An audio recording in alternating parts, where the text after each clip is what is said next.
अस्सलाम वालेकुम वरहमतुल्लाहि वबरकातुहू। Dear students, I am your physics teacher Mohammad Waqas Sami. तो कैसे हैं आप लोग बेटा? उम्मीद करता हूँ आप सब खैरियत से होंगे। तो मुबारक हो बेटा। चैप्टर हमने कंप्लीट कर लिया, बस न्यूमेरिकल्स रह गए। और न्यूमेरिकल्स के बाद हम नेक्स्ट चैप्टर पे मूव ऑन करेंगे। तो बेटा चलें स्टार्ट करते हैं। M C numerical number 1। Astronomer usually measure astronomical distances in a light year। एक बात याद रखें, ये एमसीक्यू पूछा जाता है कि लाइट ईयर का यूनिट क्या है। तो लाइट ईयर बेटा डिस्टेंस होता है। लाइट ईयर का यूनिट क्या हुआ? मीटर हुआ। ठीक है। One light year is a distance that a light travel in a one year. और लाइट ईयर कौन सा वाला डिस्टेंस है जो लाइट एक साल में कवर करेगी, वन ईयर में कवर करेगी स्पेस में। और स्पीड ऑफ लाइट कितनी है बेटा? 3.0 10⁻8 मीटर पर सेकेंड। ये वैल्यू वैक्यूम के अंदर है, किसी मीडियम के अंदर नहीं है। ठीक है, वैक्यूम में। तो what is a one light year in a metre? Metres में आपने डिस्टेंस फाइंड आउट करना है। ये जो हम निकालेंगे ना रिजल्ट इसका, वो अपने एमसीक्यूज के तौर पे भी याद रखना है। इसका मतलब हो गया वन लाइट ईयर, मतलब लाइट जो है वो एक साल में कितना डिस्टेंस कवर करती है, या वन लाइट ईयर कितनी वैल्यूज होती है। ठीक है, तो ये वैल्यूज आपने याद रखनी है। लाइक चलें कैलकुलेट करते हैं। सी जो है ना, स्पीड ऑफ लाइट, वो हमारे पास है 3.0 10⁻8 मीटर पर सेकेंड। और वन ईयर के अंदर कितने सेकंड्स होते हैं? 365 डेज होते हैं। और इसको आप 60 के साथ मल्टीप्लाई करेंगे, क्योंकि एक घंटे के अंदर कितने मिनट्स होते हैं, बल्कि नहीं, 365 डेज हैं। और एक दिन में कितने आवर है? 24। और एक घंटे में कितने मिनट्स हैं? 60। और एक मिनट में कितने सेकंड्स है? 60। तो जब आप इनको कैलकुलेट करेंगे तो आपके पास जो है वो टाइम आ जाएगा। टाइम की वैल्यू ज़रा कैलकुलेट करें, ज़रा कितनी आती? 3.153। 3.153 10⁻7। 7 सेकेंड्स। तो आपके पास टाइम भी आ गया और स्पीड भी आ गई। तो as we know, S is equal to V T. यहाँ पे स्पेशल स्पीड हम यूज़ करें, स्पीड ऑफ लाइट, तो आप स्पीड ऑफ लाइट को सी के साथ रिप्रेजेंट करते हैं। ये फार्मूला आ जाएगा। अब सी की जो वैल्यू आपने मैयर की है ऊपर, बल्कि मैयर नहीं की, गिवन है हमें सी की 3.0 10⁻8।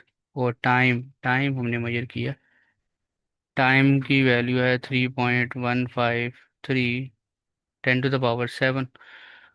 अब इसको कैलकुलेट करें और आपका जो रिजल्ट आएगा वो आएगा 9.5 मल्टीप्लाई बाई 10⁻मीटर। तो बेटा वन ईयर जो डिस्टेंस है ना, वन लाइट ईयर डिस्टेंस किसके इक्वल होता है? 9.5 10⁻15 मीटर। ये पॉइंट आपने, ये भी आपका एमसीक्यूज है, ये आपको वैल्यू ज़ुबानी याद होनी चाहिए। नेक्स्ट आते हैं 1.2 पे। Right the estimated answer of the following in the standard form: how many seconds in a 1 year and how many year in a 1 second।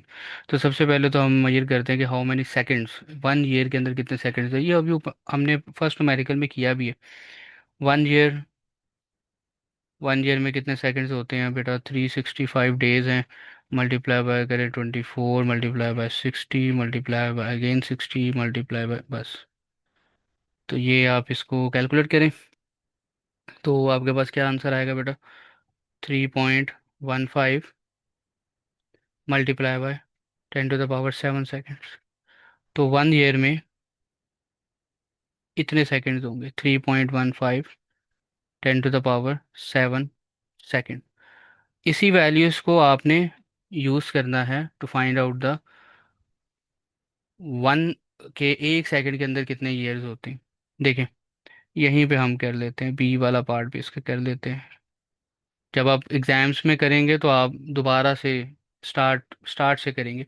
देखिए यहाँ मैं आपको डायरेक्ट करवा रहा हूँ। देखें यही वैल्यू, यही क्वेश्चन लिखें, one year is equal to 3.15 10⁻7 second. अब देखिए यहाँ पर आपने 1 सेकेंड लेकर आना है, तो आप ये वाली जो वैल्यू है ना, 3.15 10⁻7, ये दूसरी साइड पे ले जाएं, वन ईयर के डिनोमिनेटर में। तो ये 3.15 10⁻7 इज इक्वल टू 1 सेकेंड। अब देखिए 1 सेकेंड की क्वेश्चन बन गई।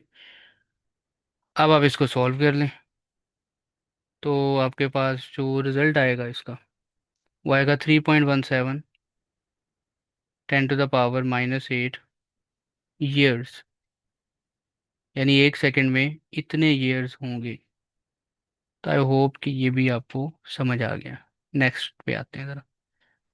नेक्स्ट 1.3 न्यूमेरिकल है, the length and width of a rectangular plate are measured to be 18.3 centimeter and 14.60 centimeter respectively. Find the area of the plate and state the answer to correct number of a significant figures।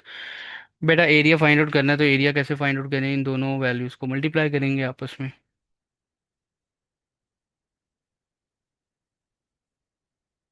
Area is equal to length multiply by width. तो बेटा length इसकी क्या थी? Note करें ज़रा, 18.3, और multiply करें इसको 14.60। 14.60। कैलकुलेट करें बेटा, कैलकुलेटर अपने पास रखें जब आप न्यूमेरिकल सॉल्व कर रहे हैं। आप इसको कैलकुलेट करें और मुझे कमेंट बॉक्स में भी इसका आंसर बताना, करेक्शन कर देना मेरी, अगर मैं गलत वैल्यू निकालूं। तो बेटा इसका जो रिज़ल्ट आएगा वो आएगा आपके पास 267.18 सेंटीमीटर स्क्वायर। Got it? तो अब आपने क्या करना है, आपने इसको अप्रोप्रिएट सिग्निफिकेंस फिगर्स में लिखना। आप देखें कि ऊपर वाली वैल्यू में सबसे मिनिमम सिग्निफिकेंट फिगर्स किस में? इसमें तो 4 है, और इसमें कितने? 3 हैं। तो आपने 3 सिग्निफिकेंट फिगर्स में इसको लिखना है। कैसे लिखेंगे फिर? 267 सेंटीमीटर स्क्वायर, ये लें बेटा, ये 3 सिग्निफिकेंट फिगर्स में इसका क्या आ गया है? एरिया आ गया। नेक्स्ट हम देखते हैं, find the sum of masses given in the K G up to appropriate precision. यहाँ पे ये इंपॉर्टेंट पॉइंट नोट डाउन करें, प्रिसीजन। ठीक है, इन तमाम एसेस को आप बेटा आप ऐड कर दें ज़रा। 3.197 प्लस 0.068 प्लस 13.9 प्लस 3.28। मुझे बताएं इसमें सबसे ज़्यादा, सबसे लीस्ट प्रिसाइज वैल्यू कौन सी है? लीस्ट प्रिसाइज का मतलब क्या है कि डेसिमल के बाद मिनिमम सिग्निफिकेंट, मिनिमम नंबर्स की इंफॉर्मेशन होगी। आप, मैंने आपको बताया था कि सबसे लीस्ट, सबसे अच्छा जो प्रिसाइज इंस्ट्रूमेंट है वो कौन सा होता है? सैक्रिफिकेज। सैक्रिफिकेज क्यों होता है? क्योंकि वो डेसिमल के बाद 3 डिजिट्स की इंफॉर्मेशन देता है, वो ज़्यादा प्रिसाइज होगा। ठीक है, जैसे कि ये देखिए 3 सिग्निफिकेंट फिगर्स की इंफॉर्मेशन दे रही है ये वैल्यू, ये भी 3 सिग्निफिकेंट फिगर्स, ये 2 सिग्निफिकेंट फिगर्स। लेकिन सबसे ये ज़्यादा प्रिसाइज मेजरमेंट्स है। लेकिन ये वाली फिगर देखें ज़रा, ये वाला, इसमें डेसिमल के बाद जस्ट 1 डिजिट की इन्फॉर्मेशन है। इसका मतलब है ये वाली जो वैल्यू है ना, ये सबसे लीस्ट प्रिसाइज होगी। खैर, आप जब मैं आपको ये पॉइंट बता रहा था बस। चलें अब इसको ज़रा कैलकुलेट करें ज़रा। जब आप इनको कैलकुलेट करेंगे तो यू विल गेट द 20.445। 445। अब आपने इसको लीस्ट प्रिसाइज में लिखना है। अब लीस्ट प्रिसाइज का मतलब है कि डेसिमल के बाद कितने डिजिट की इन्फॉर्मेशन है? 1 डिजिट की इन्फॉर्मेशन है। तो आपने इसको भी ऐसे ही लिखना है। यानी कि आपने जो फाइनल आंसर लिखना है तो डेसिमल के बाद 1 डिजिट की इंफॉर्मेशन होनी चाहिए। मींस 20.5 है, ये इवन है, राउंड ऑफ करेंगे तो 4 ही रहेगा, ये भी 4 ही रहेगा, तो ये 20.4 kg, ये इसका फाइनल आंसर आएगा। ठीक है, लीस्ट प्रिसाइज अप्रोप्रिएट प्रिसीजन का पूछे तो फिर आपने मेजरमेंट में देखना है सबसे लीस्ट प्रिसाइज कौन सी है, डेसिमल के बाद कितने डिजिट की इंफॉर्मेशन है, फिर उतने ही डिजिट्स में आपने उसका जो फाइनल आंसर है वो मेंशन करना है। चलिए नेक्स्ट करते हैं। 1.5 है, the diameter of the length of a metal cylinder with the help of the vernier calliper of the least account 0.01 centimetre और 1.22 सेंटीमीटर। ये क्या है बेटा? ये इसका डायमीटर है, ये नोट डाउन करें, ये डायमीटर है। और ये जो 5.35 सेंटीमीटर है, ये इसकी लेंथ है respectively. Calculate it's a volume and uncertainty in it. आपने बेटा वॉल्यूम फाइंड आउट करना है। मुझे बताएं वॉल्यूम का फार्मूला क्या है? वॉल्यूम का फार्मूला होगा पाई आर स्क्वायर एच। अब आपको रेडियस तो गिवन नहीं है, आपको तो डायमीटर गिवन है। तो डायमीटर भी कितना गिवन है? 1.22 सेंटीमीटर। यहाँ से आप रेडियस निकालेंगे इसका, रेडियस कैसे निकालेंगे बेटा? डायमीटर को टू पे डिवाइड कर दें, 1.22 centimetre divided by two, you will get the radius. Radius कितना आएगा? 0.61, 0.61 सेंटीमीटर रेडियस आ गया आपके पास। रेडियस कितना आया बेटा? ये आया 0.61 सेंटीमीटर। और फिर हाइट जो थी, हाइट मतलब लेंथ, लेंथ थी आपके पास 5.35 सेंटीमीटर। और वॉल्यूम का फार्मूला क्या था? पाई आर स्क्वायर एच वाल। आप तो वॉल्यूम फाइंड आउट कर सकते हैं आप इजीली। ले बेटा, वैल्यूज पुट करें और इसका वॉल्यूम निकालें। पाई 3.14, रेडियस है 0.61 का स्क्वायर। अगर आप सेंटी को ख़त्म नहीं करेंगे ना, यानी सेंटीमीटर को मीटर में कन्वर्ट नहीं करेंगे, तो आपका आंसर सेंटीमीटर में ही आएगा, यानी सेंटीमीटर क्यूब में आएगा। और हाइट जो है वो इसकी 5.35 है। तो जब आप इनको कैलकुलेट करेंगे तो आपके पास वॉल्यूम कितना आएगा बेटा? 6.25, 6.25 सेंटीमीटर क्यूब। अब आपने इसकी परसेंटेज अनसर्टेनिटी निकालनी है। परसेंटेज अनसर्टेनिटी इन वॉल्यूम कैसे निकालेंगे? देखें, पाई आर स्क्वायर याद, आप वो रूल्स ज़रा याद करें। असेसमेंट ऑफ अनसर्टेनिटी, उसमें मैंने बताया था जब पावर होगी तो पावर को आप उसी पैरामीटर या उसी फिजिकल क्वांटिटी की परसेंटेज अनसर्टेनिटी के साथ मल्टीप्लाई करेंगे। किसके साथ? रेडियस के ऊपर स्क्वायर है तो रेडियस की परसेंटेज आप निकालेंगे, परसेंटेज अनसर्टेनिटी निकालेंगे आप। ठीक है। और फिर आप देखें कि हाइट भी तो है, और ये हाइट और आर स्क्वायर आपस में क्या हो रहे हैं? मल्टीप्लाई हो रहे हैं। और मल्टीप्लिकेशन में आप परसेंटेज अनसर्टेनिटी को क्या करते हैं? ऐड कर देते हैं। तो मैं आप इसमें ऐड करूँगा किसकी? Percentage uncertainty of height. हम डायरेक्ट कर लेते हैं बेटा, डायरेक्ट मेजरमेंट कर लेते हैं। टू है। आप ज़रा देखेंगे रेडियस किससे मेजर की थी हमने? वर्नियर कैलिपर से ना। तो वर्नियर कैलिपर का लीस्ट अकाउंट कितना होता है? 0.01 सेंटीमीटर डिवाइडेड बाय रेडियस की वैल्यू कितनी निकाली थी हमने? 0.61। और मल्टीप्लाई करेंगे 100 के साथ, फिर प्लस यहाँ पे आप हाइट की परसेंटेज अनसर्टेनिटी निकालें ज़रा, 0.01, एंड डिवाइडेड बाय इसकी वैल्यू क्या थी? 5.35 मल्टीप्लाई बाय 100। ले बेटा, अब इसको ज़रा कैलकुलेट करें आप। कैलकुलेट करने के बाद आपके पास फाइनल आंसर आएगा,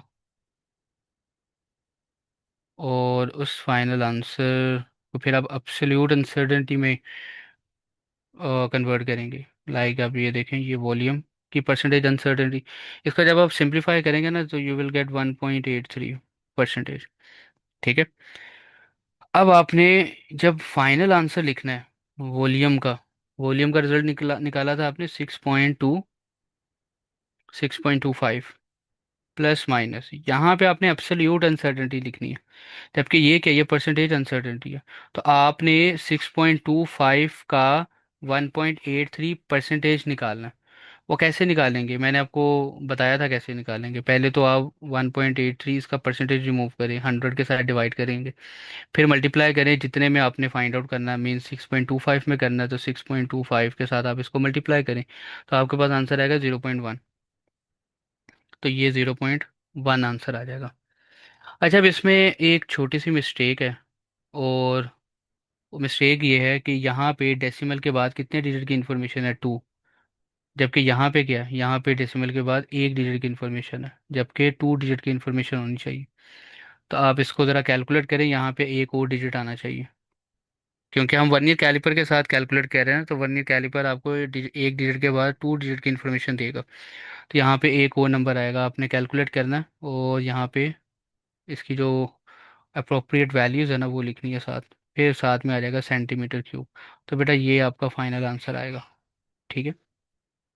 आई होप कि ये भी न्यूमेरिकल आपको समझ आ गया। ये छोटी छोटी गलतियां जो है ना, ये आपने इग्नोर नहीं करनी। डेसिमल के बाद टू डिजिट है तो इधर भी डेसिमल के बाद टू डिजिट ही होने चाहिए। ये मैंने एक डिजिट लिखा नहीं है, लेकिन आपने कैलकुलेट करना है और फिर यहाँ पे ये मेंशन करना है।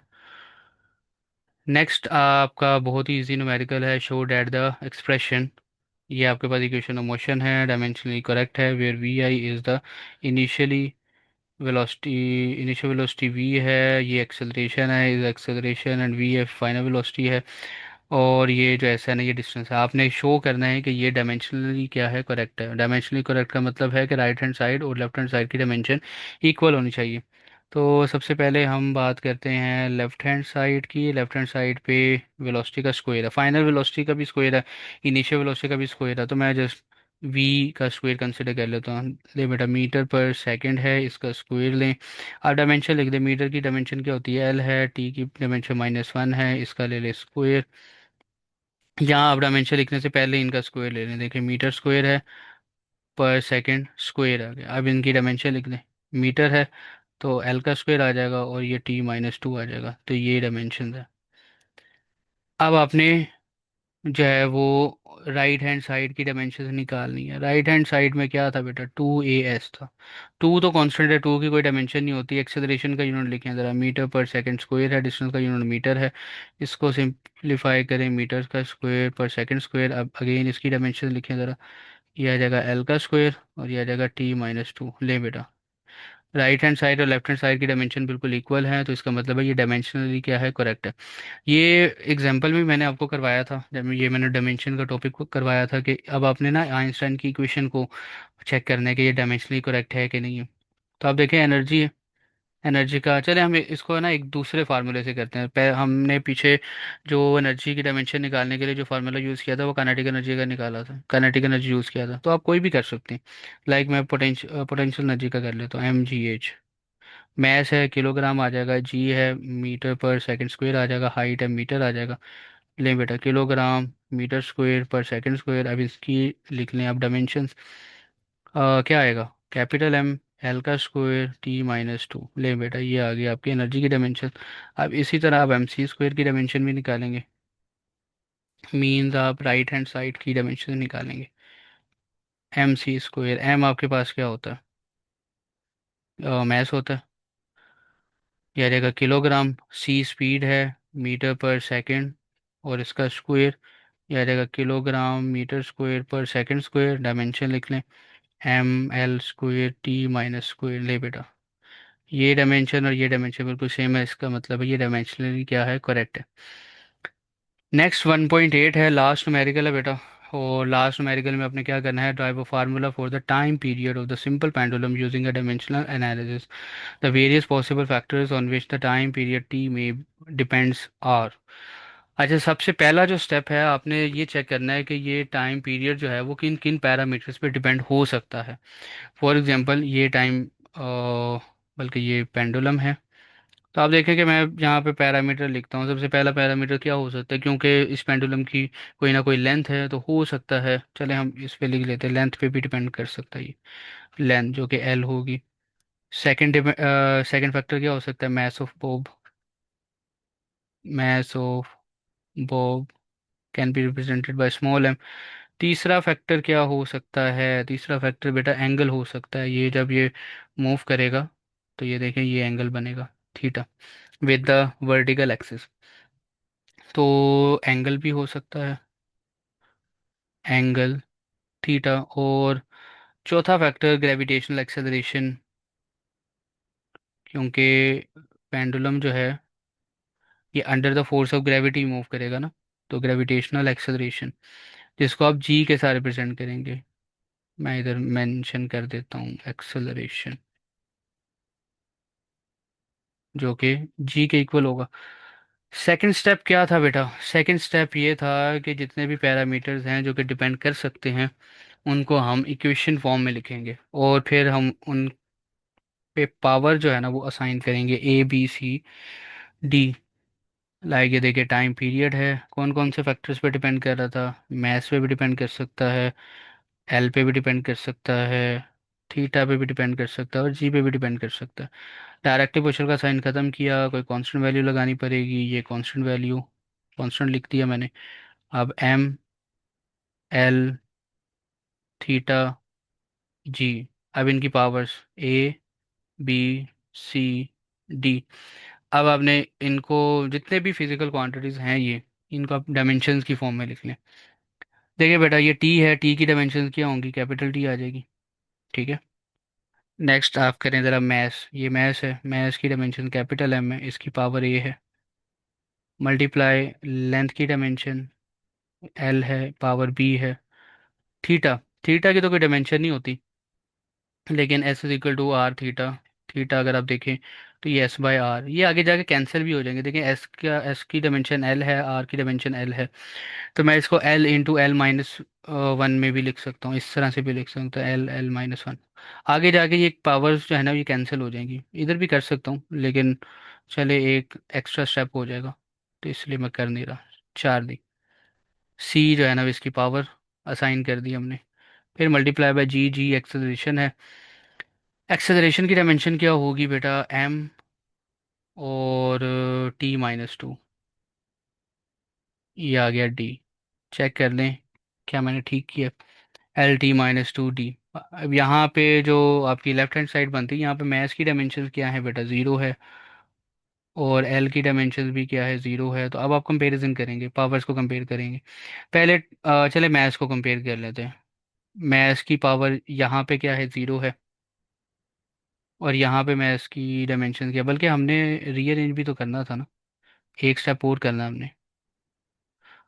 स्टेप ये करना है कि हम मैथ्स को इंडिविजुअली जितनी भी पावर्स हैं उसमें लिख लेते हैं। लाइक एम है, इसकी एक तो पावर ए बनती है, और कहाँ पे मैथ्स आ रहा है, यहाँ पे आ रहा है, यहाँ पे एम की पावर क्या बनेगी, टी बन जाएगी।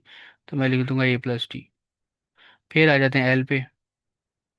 एल की इधर पावर बी बन रही है, यहाँ पे क्या बन रही है, यहाँ पे प्लस सी बन रही है, और फिर माइनस सी बन रही है। यहाँ पे तो एल है ही नहीं, बल्कि हाँ एल सी, और तो कहीं भी नहीं आ रहा एल। बल्कि बेटा यहाँ पे हमने एक मिस्टेक किया, ये मीटर था, यहाँ पे एल आएगा। ठीक है। तो जब यहाँ पे एल आएगा तो यहाँ पे हमने ये एम की पावर ए होगी। आई होप कि ये पॉइंट समझ समझ गए होंगे। क्योंकि ग्रेविटी है ना, तो ग्रेविटी में मीटर पर सेकंड स्क्वायर आता है, तो मैंने ये गलती से इसको मैथ कंसिडर कर दिया था। तो ये मिस्टेक्स आपने नहीं करनी। और यहाँ पे एल की पावर क्या बनेगी फिर, ये आपके पास बी पावर आ गई थी, यहाँ से आपके पास प्लस सी और माइनस सी आ गया था, और यहाँ पे आपके पास डी भी आ जाएगा, प्लस डी। ओके बेटा, एम एल बाकी के बजाय टाइम बच गया। टाइम ज़रा देखें, ज़रा टाइम की पावर एक ही है, और है माइनस टू डी। यहाँ पे पावर्स आप मेंशन कर लें, ज़ीरो है, एल की पावर ज़ीरो है, और टी की डायमेंशन जो है ना वो वन है। अब आप करें कंपैरिजन। पहले तो मैथ्स का कंपैरिजन करें। मैथ्स की यहाँ पे पावर ज़ीरो है और यहाँ पे पावर ए है, तो बेटा ये तो डायरेक्ट वैल्यू आ गई, ए की पावर ज़ीरो। ले, कोई हमें कोई मुश्किल तो नहीं आई। अब लेंथ पे आ जाए ज़रा। लेंथ पे पावर इधर ज़ीरो है, और दूसरी साइड पे देखें क्या आ रही है, ये आ रही है बी प्लस सी माइनस सी प्लस डी। ये सी से कैंसिल हो जाएगा, ये आ जाएगा बी प्लस डी। अब आ जाते हैं टी। टी की डायमेंशन यहाँ लेफ्ट हैंड साइड पे वन है, और राइट हैंड साइड पे क्या है, माइनस टू डी। यहाँ से आप डी की वैल्यू निकालेंगे which is minus one by two. I hope कि ये पॉइंट समझ आ गए हैं आपको। अब आपने लास्ट स्टेप क्या करना है, ये जो पावर आपने निकाली है ये आप इस इक्वेशन में, ये जो आपके पास इक्वेशन है, इक्वेशन नंबर वन कह देते हैं इसको, इसमें पुट कर दें ज़रा आप। Time is equal to constant, लें बेटा एम। एम की पावर ए थी, ए की वैल्यू अपने ज़ीरो निकाली, ये ज़ीरो आ गया। फिर सेकंड फैक्टर आपका क्या था, लेंथ थी, लेंथ पे पावर बी थी, और बी की वैल्यू आपने क्या निकाली, बी तो अभी आपने निकाला ही नहीं है। बी की वैल्यू अब यहाँ से निकालें, देखें डी है, डी की power minus one by two है, इधर लगेगा दूसरी साइड पे जाके क्या हो जाएगा, वन बाई टू हो जाएगा। ठीक है, ये सिंपल कैलकुलेशन है, तो लेंथ की पावर आ जाएगी वन बाई टू। बाकी आपके पास क्या रह गया, थीटा। थीटा की पावर सी थी, सी तो है ही नहीं इधर, तो यहाँ पे भी अब ज़ीरो पुट कर दें। और क्योंकि सी कैंसिल हो गया था ना, और बाकी जो डायमेंशन एम एल थीटा भी हो गया, बाकी क्या रह गया बेटा, जी, हाँ जी रह गया है। जी की पावर डी थी, डी पे पावर कितनी है, माइनस वन बाई टू, ये माइनस वन बाई टू। अब आपने इसको थोड़ा सा सिंप्लीफाई करना, मीन ये m की पावर ज़ीरो ये भी ख़त्म, थीटा की पावर ज़ीरो ये भी ख़त्म, तो ये आ जाएगा कांस्टेंट। बाकी क्या बचा बेटा, लेंथ, लेंथ की पावर 1/2, और जी की पावर -1/2। जी की पावर -1/2 है, नीचे चला जाएगा, पॉजिटिव हो गया। कांस्टेंट लेंथ पावर 1/2 और जी पावर 1/2। अब 1/2 क्या अंडर रूट है, आप इसका स्क्वायर रूट ले लें। कांस्टेंट एल डिवाइडेड बाई जी। ले बेटा ये फार्मूला, और यही फार्मूला तो पढ़ते हैं ना। और हमने एक पॉइंट हमने डायमेंशन में पढ़ा था कि डायमेंशन जो है ये कांस्टेंट के बारे में इंफॉर्मेशन ही देती। तो देखिए यहाँ पे कांस्टेंट फैक्टर आता है, और उस कांस्टेंट के बारे में वो इन्फॉर्मेशन वो 2 पाई आता है। तो ये आपके न्यूमेरिकल्स कंप्लीट हो गए हैं। आई होप कि ये न्यूमेरिकल भी आपको समझ आ गए होंगे। बाकी आपसे मुलाकात होगी नेक्स्ट लेक्चर में। नेक्स्ट लेक्चर में हम न्यू चैप्टर स्टार्ट करेंगे। ये चैप्टर थोड़ा सा बोरिंग था, लाइक इसमें मैं आपको सिमुलेशन नहीं दिखा सकता, एनिमेशन वगैरह नहीं थी, जस्ट प्योर कैलकुलेशंस थी। लेकिन नेक्स्ट लेक्चर जो है वो थोड़े से इंटरेस्टिंग होंगे, सिमुलेशन बेस्ड होंगे। उसमें मैं कोशिश करूँगा कि आप इतना ज़्यादा बोर ना हो। तो बेटा अपना बहुत ज़्यादा ख्याल रखें, और आपसे मुलाकात होगी नेक्स्ट लेक्चर में। तब तक के लिए अल्लाह हाफिज़।